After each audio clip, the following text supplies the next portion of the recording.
What's up, y'all? As you can see, today we making breakfast. I'm on the morning shift. We ain't really busy, so I got time to give y'all another story. It's about a man that used to live in our apartment complex. If you know my last episode, or if you listened to it or watched it, it was a hard time for us. But this man single-handedly, for me and my brothers, he got us through a lot without us even knowing. And throughout the years, you know how you go through trauma and all types of mess, and then all of a sudden you remember somebody who was important in your life. I know it's kind of weird to forget, but sometimes something just get buried, and it is what it is. So I had to be around 9 years old, um, going into the fourth grade ish, and he had just moved in to the apartment complex.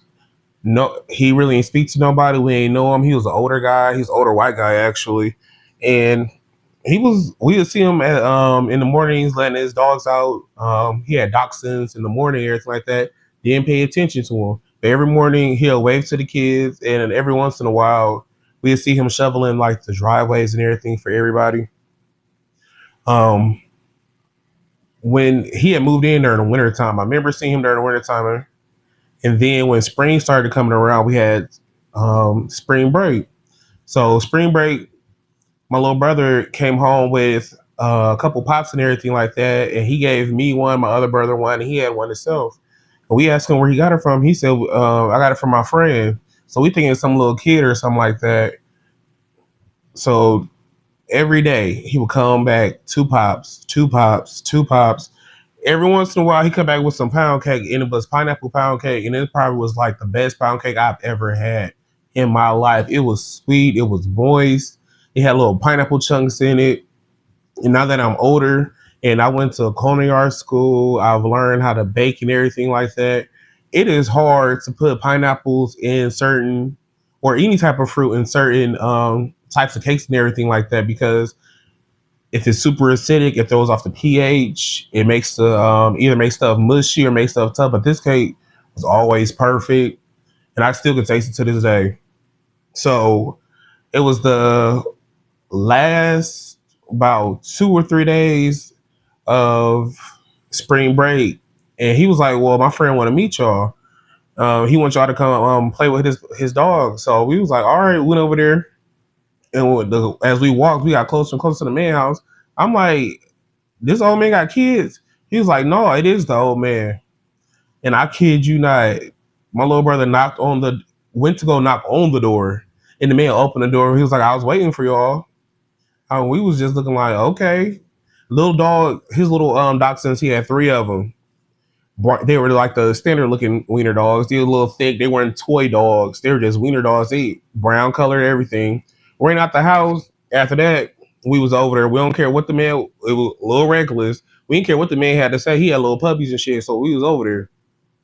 So we playing with his dogs, and he brought us 7 Ups. And he brought us pound cake. 7 Ups always cold. Pound cakes always on point. And as we played with the dogs, he just sit there and watch us. He was so, but I think it's benevolent. That's the word for nice people. He was very benevolent. He was a sweet old man. He asked us about our life, what we was going through.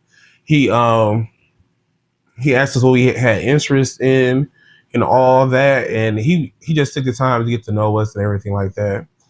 He would never leave his house. We never seen him go to work. We never seen him do anything. So when he asked me what my mom did for a living, I told him we were I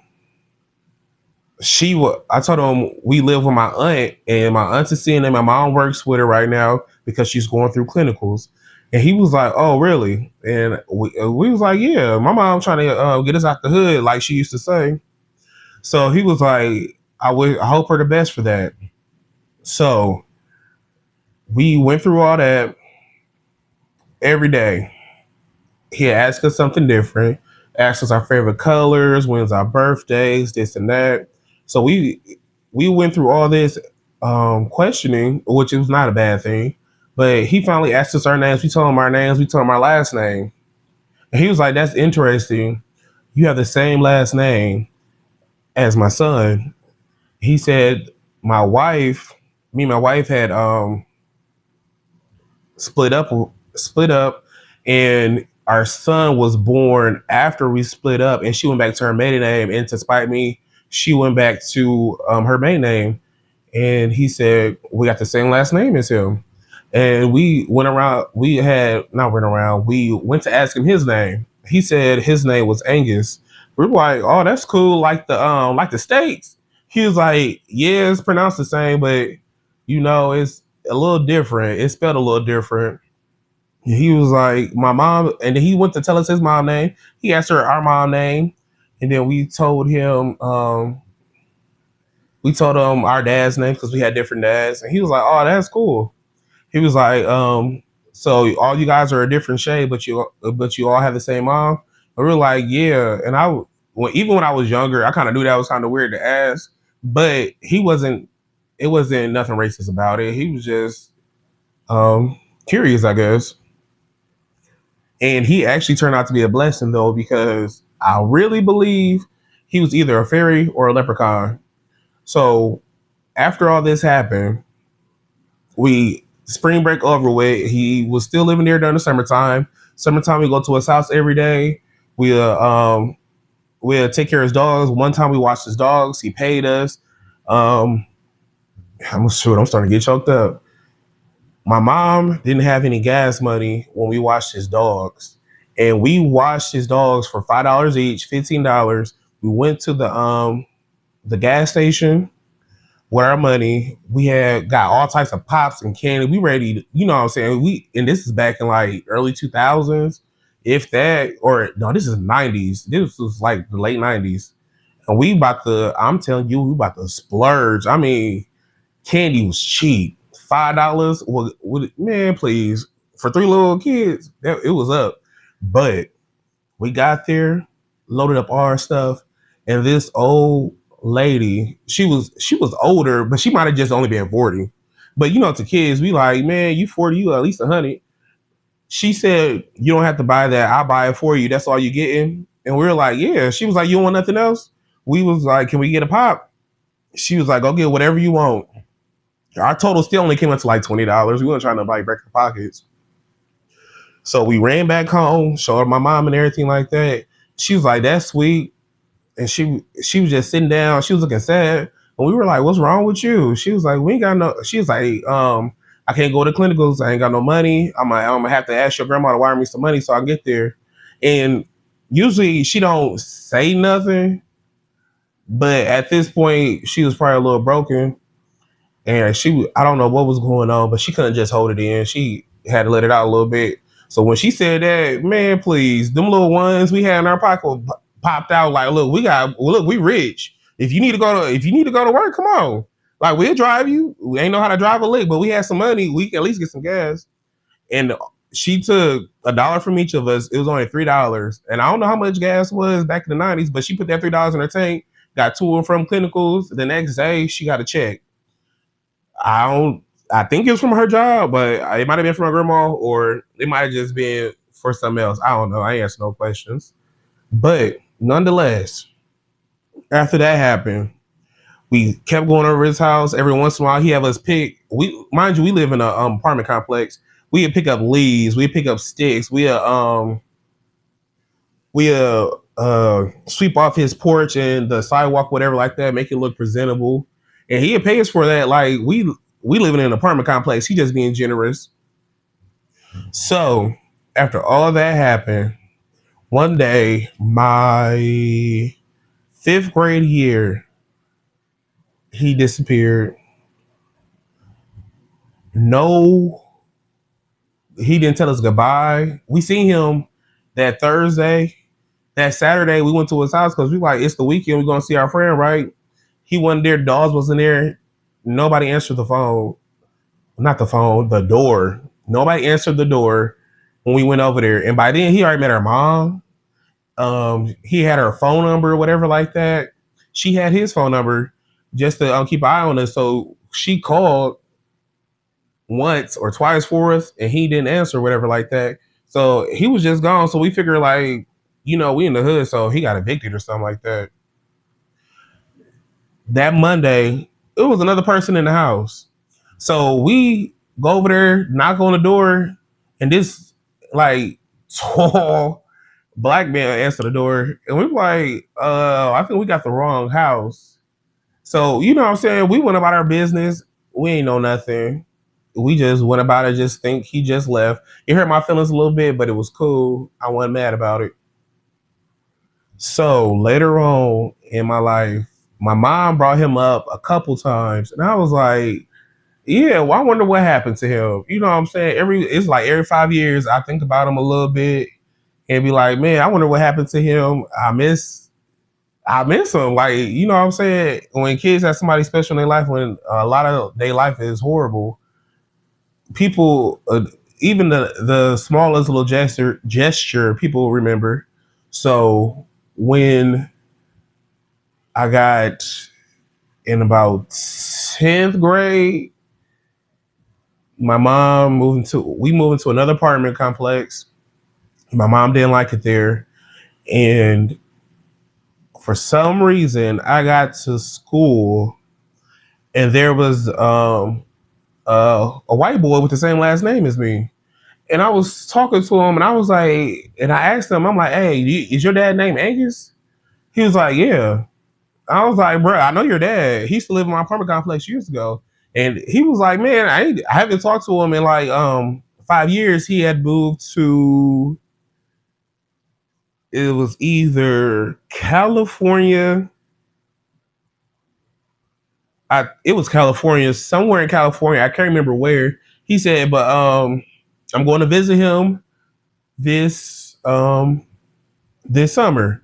10th grade year, the boy was my best friend. His name literally was Jack. His middle name was something real different, and it might have been like Morgan or something like that. And he was Irish. He was a redhead boy, spitting image of his dad, and he looked exactly like his dad looked when we were looking at his old photo albums. And his, not to be funny, Angus, he was some back in his day. As an old man, he was at least 6'2". He was probably 6'3", 6'4", and he was still muscular. Even though, you know, you get old, you start to sag a little bit. He had huge. I remember he used to have like the biggest calves, and his biceps. Every time he picked up a dog, his biceps were as big as our head. I mean, this man was none to play with. But his son looked just like him. He was on the wrestling team. I joined the wrestling team, and he was like he was almost one of my best friends. But that was the only year we seen him because that summer he went to live with him with his dad. His mom ended up getting she had to took a job somewhere in either Ireland or Scotland, one of those two, and she took the job just to take care of her parents, which actually they live there also. So even with that being said, I never seen them again. So my senior year happens. My mom is already a nurse. She passed her nursing classes, money right, everything going right. We get into a house. I'm talking about the house laid. And the weirdest thing started to happen. I kept finding pennies all over the house. I mean, it was a penny every day or every other day. I find a penny on the ground, and I started collecting them. I found a penny on the ground, penny in my room, penny in the couch. Um, the backseat of my mom's car had pennies on the floor, which is normal. People have pennies, and pennies everywhere. Is people neglect them. It is what it is. So I kept finding pennies, collecting them, and I got to the end of my senior year. Y'all hear that story of how I struggled to graduate. I graduated. I promise you, at my graduation, I was walking out of that place. I swear I seen Angus, the sun, in my peripheral. But ended up being my other friend, Alex. Now, Alex is Alex. He's just a regular white dude, red hair too, but he is so much shorter than them. Alex probably about 5'3". Um, and I swear it was him, but I looked and I took a double take and it wasn't him. So that was that. So I was still wondering about him. So back then we had Facebook, and I was looking him up on Facebook. Found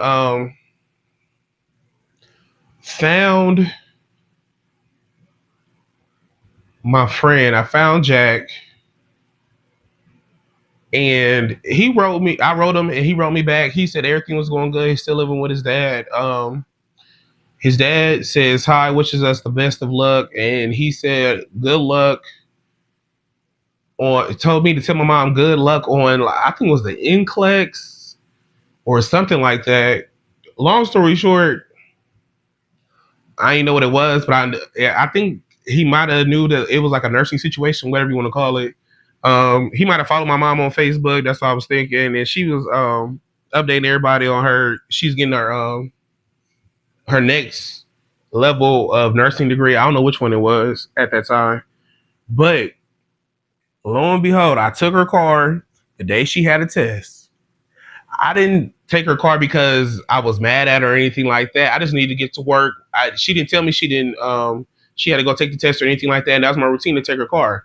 Well, I took her car, and she had to be. I had to be to work at 8. She had a class at 11. She woke up at 10 o'clock to get dressed. Her purse was in the car. She had no ID. She had none of the paperwork to take her class. She had to run to the DMV. She got to the DMV to get her picture taken, and then she had called the test people or whatever. She had the organization to take the test, and told them she might be late. What did she need to bring? They said just bring your ID. We got the rest of it, and we'll deal with it. She went to go take her picture, and every time she took her picture, it was a rainbow going through the picture. They retook the picture about 3 times, and the lady swore up and down she had never seen nothing like it, and she wasn't doing nothing. So they let her go with the rainbow picture. She got there, got the test, passed that thing, and then she got back home. She was yelling at me, of course, and I looked at her picture, and sure enough, it had a rainbow through it. So I went to sleep that night, and I kid you not, I had a dream about this man. He was like, I don't know what's going on with y'all. He was like, but y'all been on my mind. I was like, really? Like, I was a kid all over again. Dogs out there, the dogs out there, me and my brothers are playing with them. He was like, I'm happy for y'all. He was like, just keep in touch. And I kid you not, to this day, I still talk to my friend Jack. And I don't even know if I hit his name or not, but his name Jack. His middle name is Morgan, and me and him got the same last name. If y'all can guess it, put it in the comments, and then I'll give y'all a shout out because he's Irish. It's an Irish name. It's a famous Irish name at that too. But man, it was just and I swear there's no way he could. No, my mom was taking the test because at the end of the day, she never posted anything on Facebook, and I didn't really see nothing. In the past, I looked down there to see when she graduated, everything like that. It never said I'm going to take my test, I want to do this, or I'm becoming a nurse, I'm doing this and that. All you see is the picture after she graduated. So there's no way he could have known. I really think he was lucky though, because I got another story. When I was ready to move out the house for the first time, um, and I needed some money. And I promise he was a shapeshifter, though. I promise he was a shapeshifter because the man who looked out for me had the same energy. But I'll give that to y'all another time. All right, y'all. Take it easy.